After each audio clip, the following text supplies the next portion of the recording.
Hi, this is Ryan with our debtfreelives.com. Today I'm going to cover how to use our Excel-based budget planner template. And if you go in the description, you'll find a link to download the Excel budget template. All right, so let's go ahead and get started. So when you first open this up, you're going to see if we look at the first tab, the final budget and settings, you'll see it, input information. And so under monthly income, you'll have different options to select. So you can go through and select either earned income, passive income, or portfolio income. So it's just to help try to categorize your income. And then over here where we have income source name, we allow you to go through and enter really whatever you'd like. So you could put, let's say, salary from second job. And then you could enter an amount in here. Let's say it's $470 a month. And then that's going to go through and update your total income on there. And for this example, we're just going to go ahead and use the salary information that I have here. Now, when we go over to preferences, you'll have a few options here. So you can use either the fixed or actuals. And what that is if you're wanting to go through and let's say your income varies dramatically, what you'll want to do is to enter actual income, your actual monthly income for these different categories that you may have in income sources instead of just the estimate, which the estimate is just going to be whatever you enter here. So that'll carry throughout every month. And then we come down here into the monthly income breakout. Now on this one, you'll have a few options. So the standard is just basically it combines all of your sources of income into one. Or you have the option of selecting the income category breakout, which is basically going to break it out by the different categories that you have, or income source name, and it'll do a breakout on the different income source names that you have. So you can look at your total income and you can track that. The start date here, this can be entered really whatever start date you want. I started back in September of last year to go through, since I have all of my actual spend, I entered the start date as the 1st of September. If you don't have any historical data, just go ahead and enter this month, and then you can continue to go forward to build out. Now over here we have our current monthly budget, and if you look in our previous videos, we'll go through how to create a budget. So this is the budget that I came up with, and as you can see down here we have total monthly budget, which is the $43.22, and then also I have another option where you can exclude the savings, and so that'll show the $28.22. And then we'll go to the actual spend over here. And this is where you're going to enter in your expense data. So this information will automatically be included. And then what you'll do is you'll just look at, okay, so for September of 2017, categories housing, mortgage, and rent. And you can go through and add what you actually spend on there. So you can change that to whatever you like, but these will all be blank when you have the template until you go in and enter them.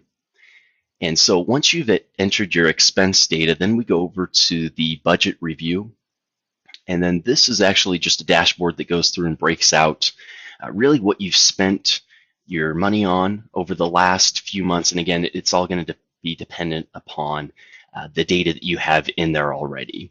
So as you can see here, this first one is going to just show you where you are as far as your actual spend versus budget.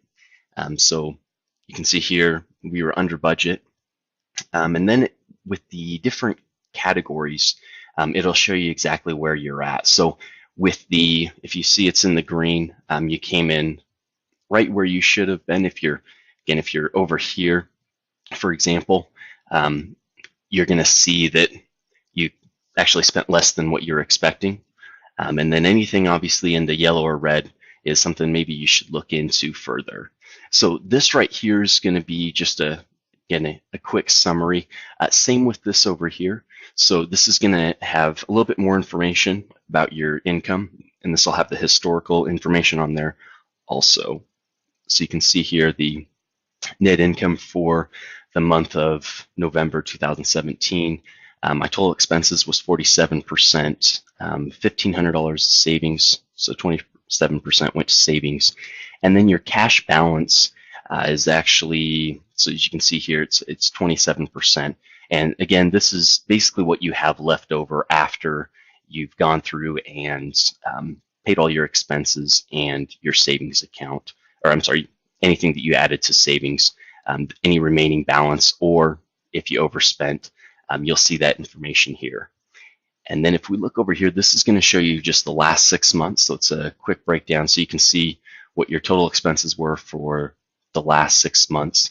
Again, total savings and total cash. All right, and down here we have the monthly budget versus actuals for the month of November. So here's a breakdown. You have the category, and then you also have the subcategories. So you can go through and look and see exactly what your budget was for each of those subcategories, and you can see where you actually ended up for the month. So this is kind of nice because it allows you to quickly identify certain categories where you may have had a dramatic increase or decrease in spend. So if we look at the first one, electricity, gas, and water. So if we look at this, I had a budget of $100 and my actual spend for the month was $88. So I came in 12% under budget. So if you see red on there, it's actually a good sign. It means you were under budget. An example over here, we have some over budget. So for example, entertainment, we had a budget of 200, but I actually spent 260. So that shows a 30% increase over the budget. So this is kind of nice because it allows you to quickly identify certain areas that you may want to look into. And again, one of the things you'll notice is, 1 month entertainment may be 30% higher, and then the next month it may be, negative 20%. So it shows that I actually spent less than what was budgeted. So again, it's good to look at these over a long period of time. But if you're starting out, it's a good idea to try to get a sense of where your money is going and then what you can do to try to cut back that spending. Maybe it means going through and changing your budget, because I actually went through about halfway through the year and made some modifications, moved some of the budget around where areas that I had not a ton of spend, or I had significantly less spend than what I had originally thought. I went through and decreased those budgets and then increased some of the others to make up for it. And so this is the general overview of, again, this is the dashboard view that you'll see.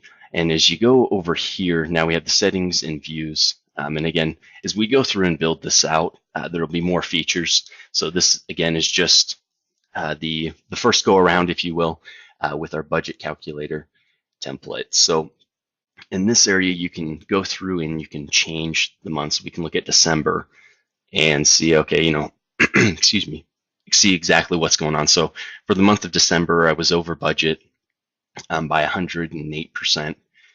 And if you go down here, you have a further breakdown. So I can see, okay, it looks like personal was an area where I really had some dramatic changes. So clothing I spent more than expected, and other expenses was significantly more than expected, almost 700%. So you can go through and just by clicking the up or down arrow, you can go through the different months.